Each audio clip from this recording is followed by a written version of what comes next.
start out by talking about sort of gender socialization, how children learn what's considered appropriate, sort of male or female or masculine or feminine behavior.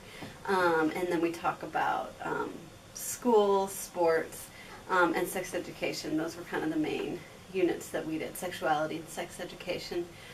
And I tried to, at each point, we did, we looked at some of the major readings from feminists who study the experience of growing up as a girl.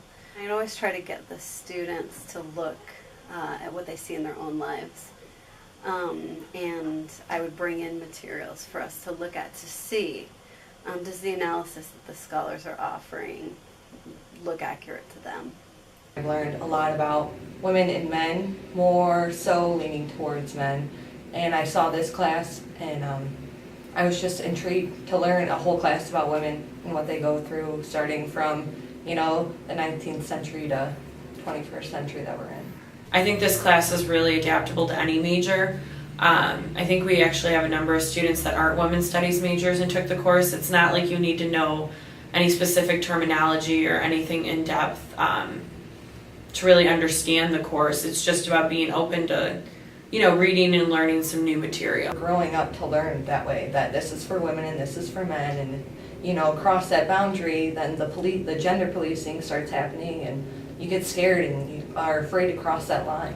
No, I think anybody can take it, and I think it's a really good class for males and females to take because, yes, it is growing up female, but men can learn a little bit from it too.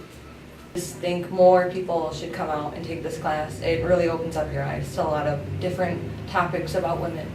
I think with a title like Growing Up Female, I think more women tend to be interested, but I think we had 6 guys in the class, so I was pleased that we had that many, and it'd be great to have even more. It was interesting because one of the men in the class has a daughter, and so I think he had a really interesting perspective thinking about his daughter's experience growing up female, and the guys just had really good perspective. We could do some more comparison of sort of experiences growing up as a girl and growing up as a boy.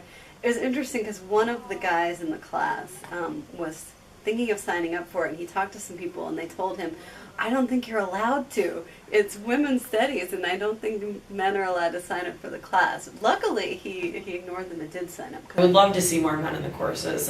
Because males and females affect how females develop. It's not just, this is how females grow and only females are important. I think men need to know just as much about women as women need to know about women. Women are taught through college a lot about these great male leaders and these powerful men, and I think it should be vice versa as well. Men should learn about women and what they have to go through and what they experience. By not having the understanding of females, it's sort of like you're almost not understanding fully your society. A lot of good topics that come up that you feel comfortable enough to share your own personal experiences.